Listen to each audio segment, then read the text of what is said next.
민주노총 시절에는 경평 노동자 축구대회를 평양에서 주최해서 만드셨고, 그 뒤에 평화철도 책임자로서 큰 역할을 하셨고, 또 소통과 혁신이라는 연구소의 이사장을 역임했는데, 올 8월 15일 날 자주연합을 우리 주 대표님하고 같이 출범하면서 집행위원장을 맡았습니다.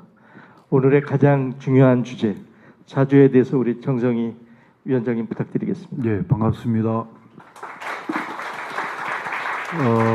이현 교수님 발제문과 문장열 교수님, 김지장 교수님의 토론문에서 이미 다 짚었기 때문에 저는 그 실천 과제에 대해서 몇 말씀을 드리겠습니다. 쭉 다 이게 이제 챗 GPT에 갔더니 이 미중 전략 대결을 상징하는 사진을 하나 만들어줘 이랬더니 이 사진을 만들어줬습니다. 잘 보면은 총체적인 군사, 안보, 경제, 최첨단 이 기술, 과학 기술을 융합한 종합적인 그림입니다. 그래서 미국은 결국 일극 패권주의가 이제는 다각화 세계 질서로 전환한다는 것은 숨길 수 없고 되돌이킬 수 없는 이런 상황입니다. 다 아까 말씀을 다 드렸기 때문에 쭉쭉 넘어가겠습니다. 이번에 이제 상하이 협력기구에 인도가 참여했어요. 트럼프가 인도에 50% 관세를 때리지 않았습니까? 중국하고 인도가 사이가 안 좋았거든요. 러시아하고 인도는 사이가 좋았습니다. 러시아의 에너지를 수입을 많이 했죠. 그런데 이번에 이제 딱 참여해가지고 손을 잡았습니다. 아주 상징적인 그림이 있습니다. 푸틴이 모디 수상의 손을 이끌고 시진핑한테 가서 삼자가 대화하는 모습을 영상에 딱 나옵니다. 그게 아주 경제 질서의 전환을 말해주는 아주 상징적인 영상이었습니다. 뒤이어서 이제 블라디보스톡에서 동방 경제 포럼이 있었는데 여기도 이제 40여 개국, 70여 개국, 4,500여 명이 참여했습니다. 박근혜 때는 이 10년 전이죠. 2015년도에 천안문 막루에 박근혜 대통령이 올라가지 않았습니까? 그때는 북쪽에 최용해 당 비서가 참여했어요. 최용해 누군지 아시죠? 항일투사라고 하는 최연의 아들입니다. 그러니까 이 박정희 딸이잖아요. 이 상징적으로 중국 간 거예요. 그때는 균형 외교 하려고 폼을 좀 잡다가 미국한테 찍혔죠. 그때의 동방 포럼도 참여했습니다. 박근혜 대통령. 그래서 이 균형 외교 하려고 폼을 잡다가 말아버렸죠. 그래서 동방 경제 포럼과 이 상하이 협력 기구는 브릭스를 축으로 해서 다극화 경제 질서를 상징해 주는 중요한 기구라고 할 수가 있습니다. 이 다음 모습들 다 넘어가겠습니다. 쭉쭉. 이재명 대통령 국익 중심 실용 외교를 얘기를 합니다. 그런데 국익을 제대로 실현하기 위해서는 자주 균형 외교를 해야 되는데 지금까지 보여준 모습은 미국 일본 편에 좀 깊숙이 이 편에 서 있는 것 같습니다. 이빨이 흔들리고 고심을 엄청 하고 백일 기자회견에서도 우회적이지만은 그 고심을 언뜻언뜻 드러내는 매우 노력하는 흔적을 우리가 모르지는 않습니다. 그러나 국민과 더불어 조금씩 치고 나가야 되는데 그 점에 있어서는 멕시코라든지 브라질이라든지 인도라든지 이 균형 외교, 심지어 중동의 전통적인 친미국가였다가 러시아하고 거래하는 사우디만큼도 못한 이제 이런 모습이 아직은 보이고 있습니다. 그런데 그 점을 이제 우리가 국민들의 힘에 덩이 없고 조금 치고 나갔으면 좋겠다 하는 것인데 지금 기회가 이제 오고 있습니다. 국제적인 중요한 행사, 경주 에이펙 정상회담이 있고요. 그 바로 전에 유엔 총회 의장국 대리로서 회의도 주재를 해야 됩니다. 예를 들어서 국회 유엔 총회에 가서 이렇게 얘기해야 된다고 봅니다. 우리는 국민의 빛의 광장, 빛의 혁명을 통해 가지고 민주주의를 실현했다. 외신을 통해서 보지 않았습니까? 이렇게 얘기를 하면서 자랑 좀 해야 됩니다. 우선. 그 다음에는 한반도 평화 비전에 대해서 대안을 제시를 해야 됩니다. 그리고 국제 다각화 질서에 적응하자고 우회적이나마 좀 얘기를 해야 되는 이런 유엔 연설의 내용도 이제 좀 가다듬고 있으리라고 보는데 정부 내에서 아직은 친미 세력이 상당히 덕시하는 것 같습니다. 이종석 국정원장이라든지 정동영 이 통일부 장관이 뭐하고 있는지를 잘 모르겠습니다. 이쪽은 적어도 친미는 아니지 않습니까? 그런 점에서 균형을 맞춘 인사라고 했다고는 하나 굉장히 기울어져 있지 않나 하는 생각이 들고, 성남시장 경기도지사 할 때처럼 다부지게, 그러나 상대가 아주 강력하기 때문에 쉽지는 않다고 알지만은 그렇다고 해서 저렇게 가가지고는 안 되지 않나 이런 생각이 좀 듭니다. 자, 그래서 이거 다 이제 미국 의존하지 않고 자주 균형하면은 경제가 얼마나 좋아진다 하는 거를 이 그림을 그냥 그려놨을 뿐입니다. 이 오직 우리 국민들의 이 자주 역량 강화, 우리 국민들의 자주화 운동 동참, 그리고 정부는 자주 균형 외교, 이것이 결합될 때 실현되는 것인데, 참 답답합니다. 이 북미 남북 관계 개선의 조건은 이제는 다 드러났습니다. 북도 미국도 남쪽도 러시아도 중국도 자기 견해를 다 밝혔습니다. 간단합니다. 북미 관계 어떻게 개선되겠습니까? 북핵 인정하라는 것입니다. 두 번째로는 대북 적대 정책을 철회하라는 것인데, 적대 정책은 두 가지 아닙니까? 한미일 군사연습, 한미 군사연습, 북을 침공하는 시나리오에 입각한 연습하지 말라는 것입니다. 그리고 경제 제재, 이걸 대폭 완화하거나 중단하거나, 중단은 못하더라도 대폭 완화하거나, 이 정도 되면 북미 대화가 안 될 리가 없습니다.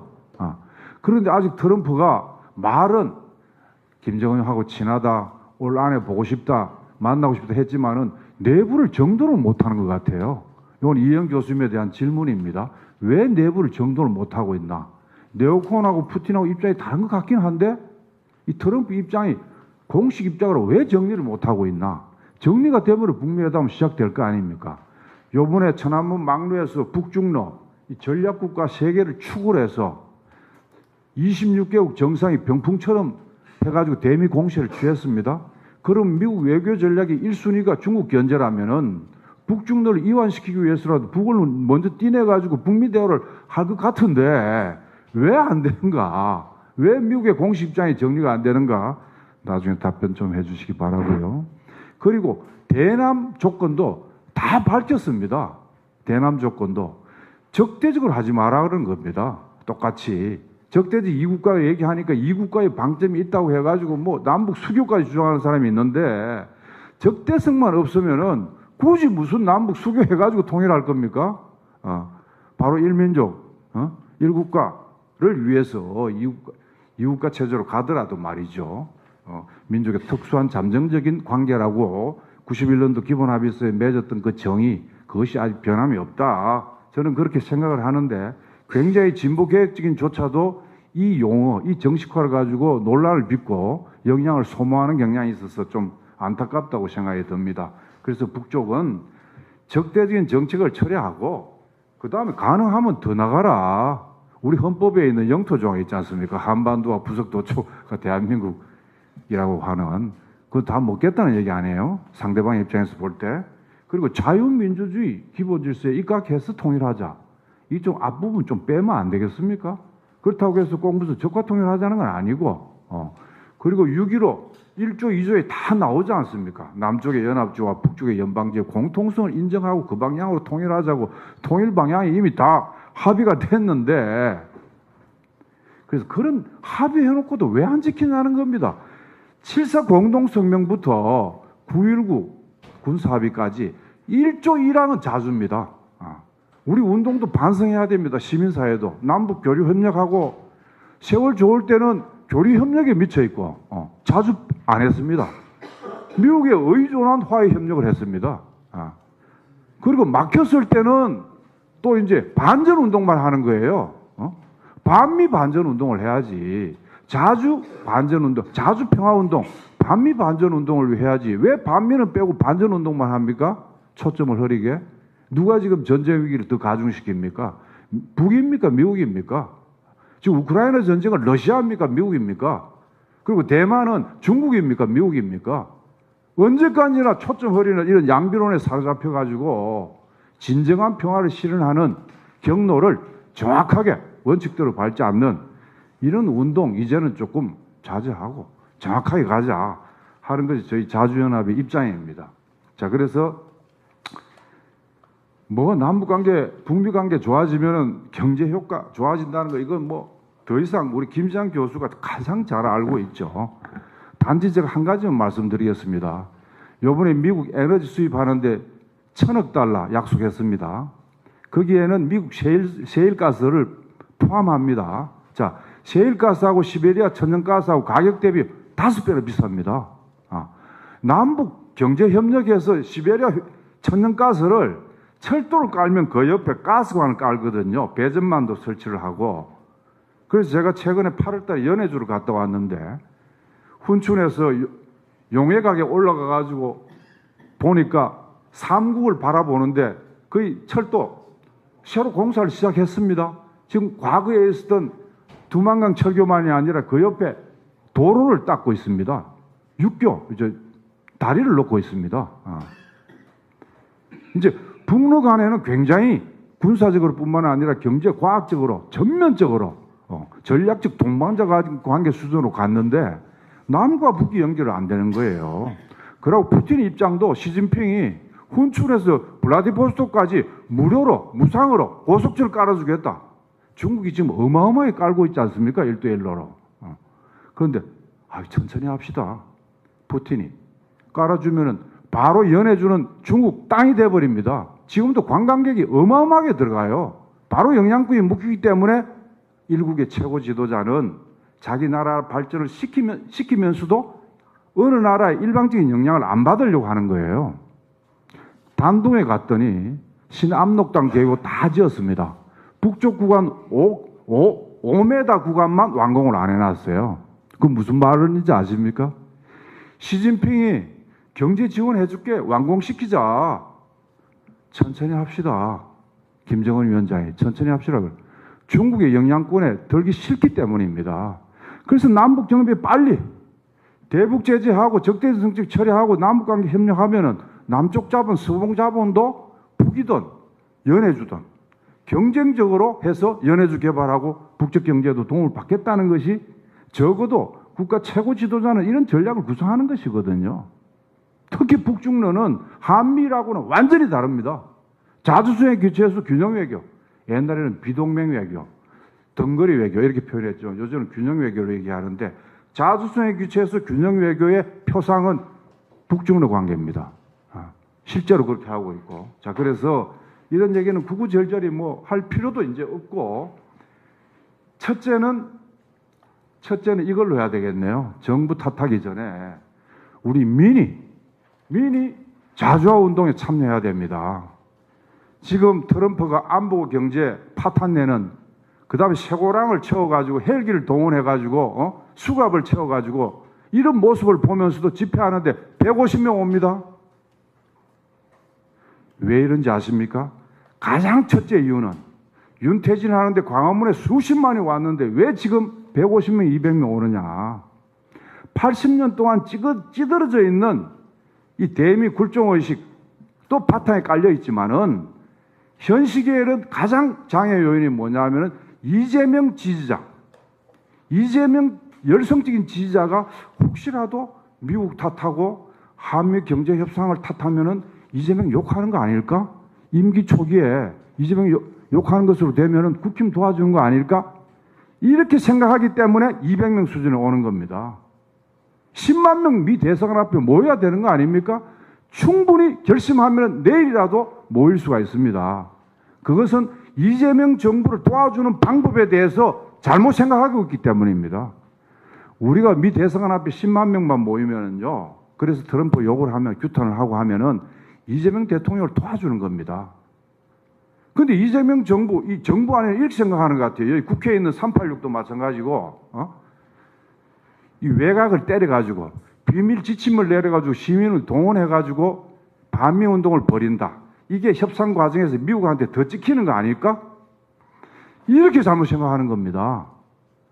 그렇게 생각하기나 말았기나 우리 국민들은 촛불항쟁 빛의 혁명처럼 참여해서 자주를 외치면은 이게 당장은 미국이 찍힐지 모르지만은 덩이 없고 그걸 덩이 없고 이재명 정부의 협상가들이 가서 우리 국민들이 이러고 있다. 한미동맹 깰 거야? 계속하면 큰일 난다. 한반도 미국 전략적으로 중요하지 않아? 대중 견제 전략에서 가장 중요한 전초기지라며 항공모함이라며 하면서 할 수 있도록 우리 국민들이 눈 또 감고 이재명 정부 제대로 도와주자 이겁니다. 이것이 첫째고, 두 번째로는 정부의 자주 균형 외교입니다. 그래서 이제는 좀 할 말을 하자. 이빨이 흔들린다 이런 소리 좀 하지 말고, 그러고 뭐 또 표현을 뭐 어떻게 했더라. 우리 기업이 비자 문제를 잘 처리하지만 이거 투자 참 기업들이 고민이 많겠다. 이 비슷한 뉘앙스로 대통령이 얘기를 했죠. 표현을 아주 완곡하게 하지만 속으로는 어마어마한 고뇌에 찬 그 정도로 이제 얘기하지 말고, 이제는 좀 멕시코의 그 여성 대통령처럼 하지는 못할 망정, 그리고 이재명 대통령 성질이 있잖아요. 분명하게 조금씩 얘기를 해서 우리 국민들을 각성시켜야 된다 하는 생각을 정말 열받아서 정말 얘기를 하는 건데, 그렇게 해서 궁극적으로 전민족적 자주 역량을 강화해야 됩니다. 우리 남쪽의 국민들이 자주화 운동에 10만 명, 20만 명 동참하고요. 그럼 그걸 동의 얻고 정부가 미국에 약간씩 치고 나가면서 궁극적으로는 남과 북의 관계를 터야 되는 겁니다. 그래서 전민족적인 역량을 강화하면은 이거 누가 말릴 거야? 전 세계가 미국 일국 패권에서 다국화로 간다는 것은 거스를 수 없는 대세고, 한반도는 지정학적으로 주변 강국의 힘의 균형을 보장하면은 넓어진 그 공간 속에서 우리는 평화 번영을 누릴 수 있다. 우리 민족의 운명을 획기적으로 고칠 수 있다는 것이, 이거는 뭐 누가 봐도 이영 선생 같이 뭐 대가들이 이 이론가들이 아니더라도 웬간한 사람 눈에는 보이지 않습니까? 오직 남은 것은 실천이다 라고 생각을 합니다. 그래서 더 나아간다면은 한반도와 이 동북아의 항구적인 평화를 어떻게 체결할 거냐. 남들은 그렇게 얘기합니다. 북은 핵이 있고 남이 핵을 없는데, 비대칭인데, 결국 어떻게 평화를 보장할 거야? 남쪽도 핵을 만들어야 된다. 핵 자강론을 펴고, 최근에 와가지고 특히 미국이 자기들만 잘 살겠다고 하고, 아까 서반구만 관리하고 뭐 대만까지도 뭐 3도련설로 밀려한다? 이것도 두 번째 질문입니다. 이게 밀려나는 것이 미국이 지금 뭐 우리 동북아를 이제 잘 알아서 하라고 하는 것인지, 아니면은 뭐 에치선 라인처럼 뭘 하려는 건지, 그거 나중에 두 번째 답변을 좀 해주실 텐데, 어쨌든 우리로서는 그렇지 않습니까? 남쪽이 미국도 허용할 수도 없지만은 남쪽까지 핵 만들어야 되겠습니까? 남쪽 비핵 상태에서 북도 왜 핵 만들었습니까? 그 원인을 따져가면은 북의 안보 지키기 위해서 미 본토까지 도달하는 핵과 이동선을 가짐으로써 사용하지 않지만은 상대방을, 우리를 공격하지 못하게 함으로써 하는 것이 전략 무기 아닙니까? 그래서 지금은 더 키워놨지만은, 그러고 뭐 계속 뭐 전술 핵무기 공장도 8월 30일 날 방문하고, 중국 방문하기 전에 바로 또 화성 20일 신형 그 공장도 이 왜 갔겠습니까? 이게 미국에도 보여주지만 중국, 러시아한테도 얘기하는 메시지란 말이에요. 응? 더 이상 너고 옛날에 유엔 제재에 가담했던 시절처럼 그러지 말고, 더 이상 뭐 비핵 이런 소리 하지 말고, 이미 다 중국, 러시아는 인정했지만 다시 한번 인정하고 미국하고 협상하더라도 도와달라 이런 얘기가 아니겠습니까? 그렇듯이 우리 남쪽의 이 자주화 운동, 평화 운동도 우리 자체적인 모델을 제시를 해야 된다. 그것은 지난 6자회담, 남북 플러스 4강, 그것이 되든 아니면 4강이 되든 이 집단적인 평화 안보 체제, 이것을 가지고 균형 상태를 가지면서 해나가는 게 필요하지 않나 이렇게 싶어서, 마지막으로 이제는 결단할 때다. 고민하고 이빨 흔들릴 때가 아니고 외칠 때다. 자주의 함성을 외치면은 풀리지 않겠나 이렇게 생각이 됩니다. 이상입니다. 그런 우려를 할 수 있습니다. 할 수 있는데, 제가 아까 우리 국민들의 자주 역량, 정부의 규정 외교, 그리고 대북 정책의 독자성, 평화 협력의 회복, 이걸 많이 강조하지 않았습니까? 그래서 제가 말씀드린 이것이 되면은 이것이 지렛대가 됩니다. 그래서 자주서에 기초해서 균형 외교가 된다 이 말입니다.